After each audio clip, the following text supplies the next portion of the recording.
Hello, and well, here is a voxel editing system I've created for my game, Mind World. Um, it allows you to create custom voxel shapes. Here's ones I've created so far. These are not in the system, as in I've created them, but in the system by default. And they're in the system by default because I built them into the system. Um, these are all for terrain. There's no actual tool voxels here, and this is using a custom texture sheet that I created using another portion of the program.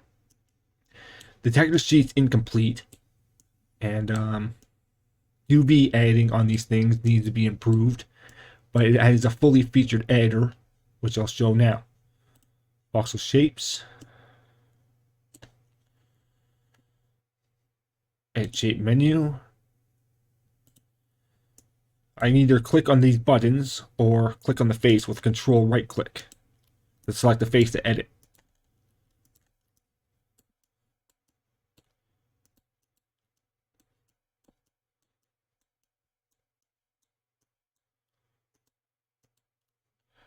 I can edit multiple modes by selecting it with space.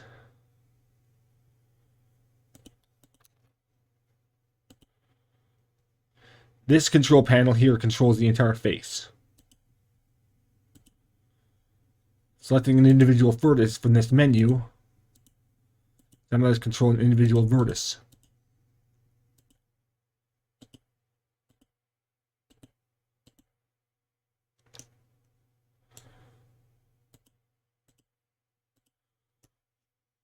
Voxel shapes are not saved permanently into the system until you click the Save Base Game Data function, which will save all the assets in the game to its save file. It's possible to add new voxel shapes using the Add Shape menu by either exceeding menu length or by clicking on an item that does not have a voxel shape assigned to it. Shape plus material over here generates your visual geometry.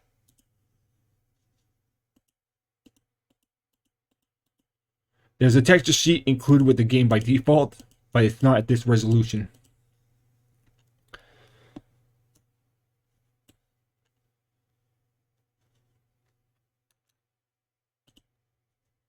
Texture index allows me to select what index each face gets, combined together with a active texture group to override standard texture. Light pass affects what direction light passes through a voxel. An active face tells the system what face to spawn in all the time, no matter what voxel is beside it. This is useful for fences and stuff that do not take up a full block in size.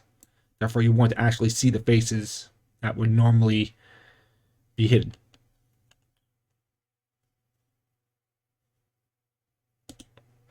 Now we have the Texture Atlas Editor.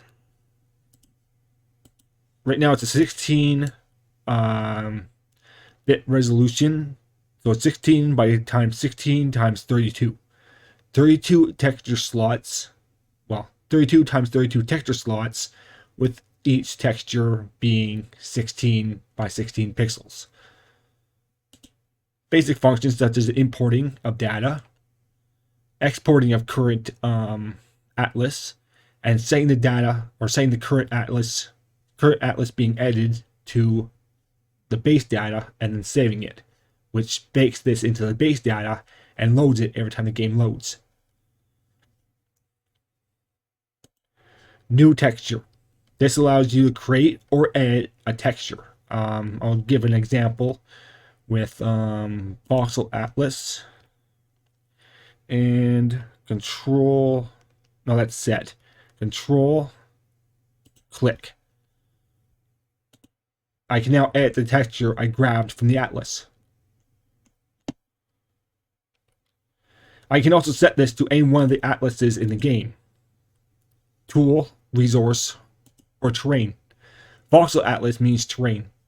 Tool atlas is for tools, and resource atlas is for resource objects like minerals and whatever is mined from the ground or things that drop from animals. You should pretty much get the idea from that. That pretty much means. And then obviously what I mentioned before is the texture editor with the color picker and the ability to add colors to the palette for quick access of colors you've created. It works on an RGBA system, so it's red, green, blue, and alpha for transparency. The system uses a transparency cutoff system, so having transparent pixels is kind of pointless, as it won't actually show up, unfortunately. It's an issue with shader graph that's not handling transparent elements well. I might have to add a separate material specifically for transparency, just because it doesn't handle transparency well at all, like I said before.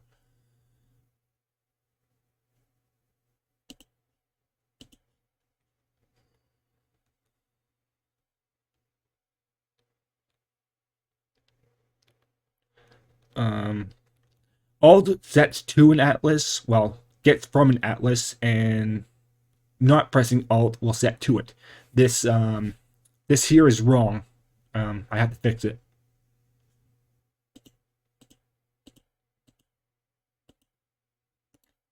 You have two buttons available at once, which is the right click and left click buttons. Right click does secondary texture or secondary color, and left click does primary color.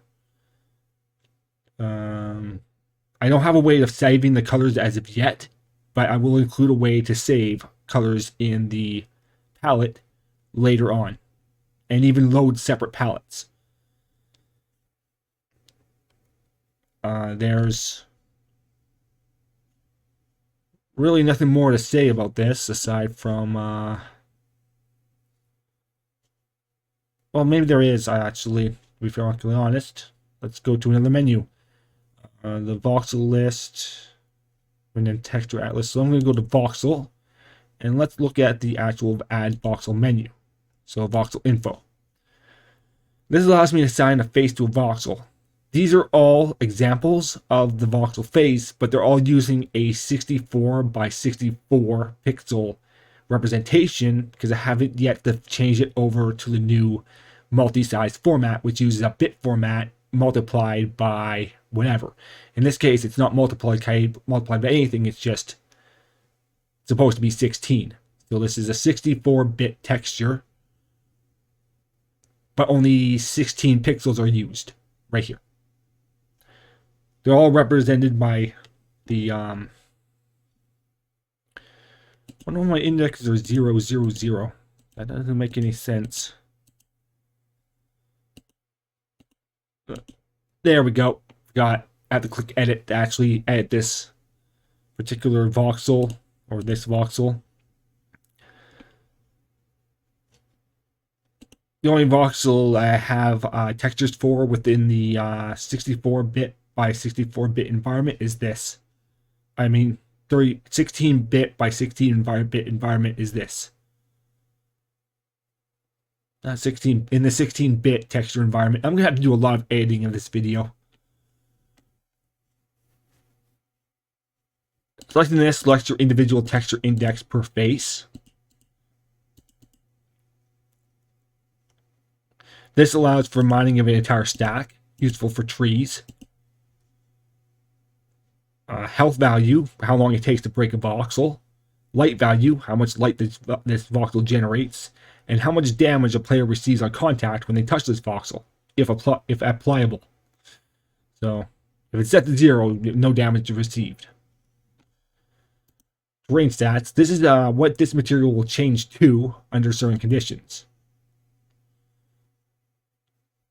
You can change to more than one block under various conditions. So, under dirt will change it to dirt grass under light value of at least 6. Anything less than 6, it won't spawn in.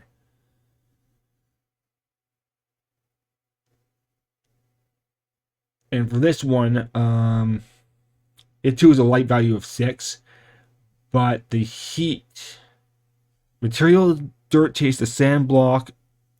Heat is supposed to be 16. I'm not certain why it's 0.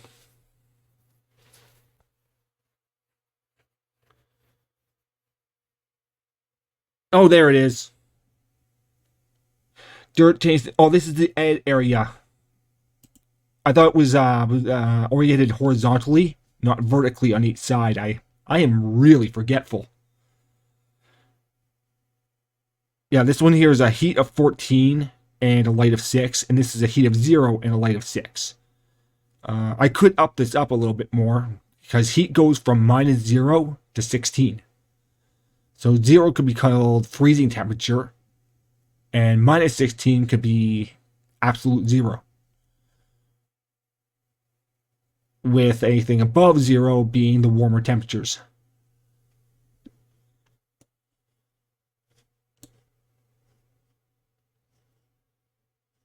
Obviously, that's assigned byte. A byte value that's allowed to be negative. Now, for interaction stats, this includes drop data.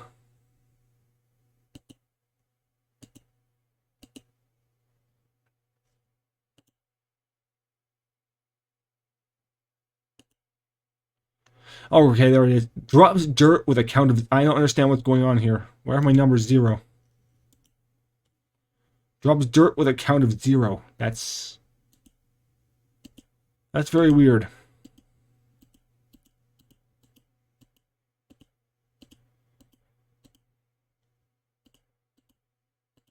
It means something went wrong when I was loading my data in. Because drop counts are not loading. I messed up somewhere. But that's something I can fix later. It's not super important right now. Until I go play the game, that is. Anyway, that is about all I have to say about this game so far. There's the actual play mode, of course, but I've already showed that off in other videos. Not certain it needs to be seen right now. Besides, the game's still non-functioning because I'm still rewriting some of the code. I had rewritten it to a good state, then my computer died on me, and I started working on my laptop.